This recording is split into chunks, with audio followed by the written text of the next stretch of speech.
So the next thing I looked at was behavior referrals. And I do understand that behavior referrals is a pretty mushy metric because different schools treat behavior referrals differently.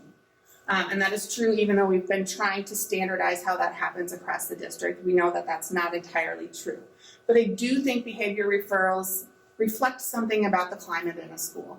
And when taken together with the other climate metrics that we can find, it has an effect. It matters a little. And what we can see here by percent behavior referrals, so percent of students in a building who received a behavior referral. And this doesn't reflect like one kid who might have 10. They just get counted 10 times. But we see that 4 middle schools right at the top of the list. And then the other 3 middle schools closer to the bottom. But overall, the percentages, the middle schools are 3 times higher at their behavior referrals than the K-8 community schools. And even when you put the magnets and the community K-8s together, they're twice as high. So something's happening in those buildings. Either administrators don't want to report or they're doing other things that prevent behaviors in the first place, or they're finding other means of resolving behavior issues. But the research, this does reflect the research. The research suggests that suspension rates for K-8 students are lower than they are in middle schools, and the research also suggests that the older students actually watch their language and their behavior a little better when they're around the little ones, and they are more protective of the little ones. And that makes sense. People protect their little brothers and sisters and their little neighbors. So that goes hand in hand with a lot of this data. So we have fewer behavior referrals in the K-8 schools. I really dove into the school climate data because a lot of our talk is about community and creating school communities and strong communities. And I thought that for us and for my family, that's been really important. And I wondered if that was really important to others as well. And this is what students are actually saying.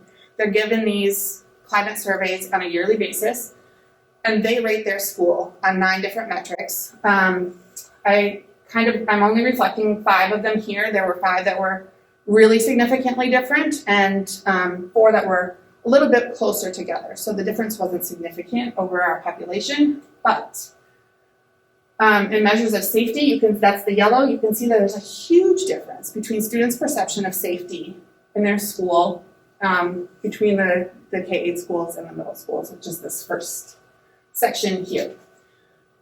Students in the K-8s have significantly better rate their student-teacher relationships as significantly better. They rate their schools as just kind of better overall. They feel like they're getting a better education. And they rate their schools higher in measures of connectedness, and overall, the overall result is significant. So overall, they just rate their schools better.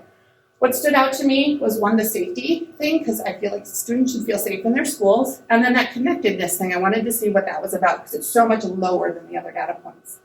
So I dove into that a little further, and again, separated out. So we have K-8 magnets are the purple bar, the K-8 community schools are the pink, and the middle schools are the blue.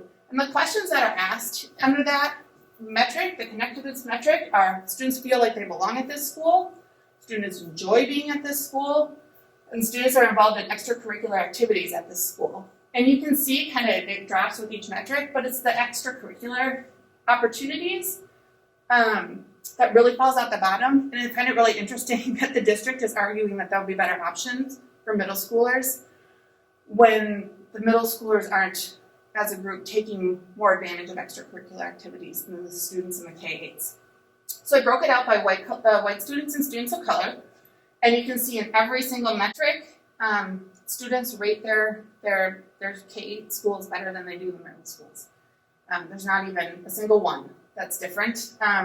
Students of color generally rate slightly lower than the white students, which is interesting, but not entirely unexpected. And the one metric, feeling like they enjoy being at this school, the students of color actually did rate just slightly higher than the white students. That was the only one. So the other thing I looked at, I wanted to delve a little bit more into that safety.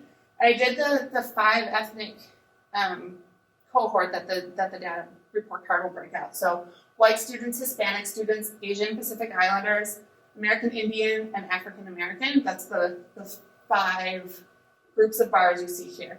And what you want to see is more green, more yellow, right? That's often and always, I feel like, this thing is true.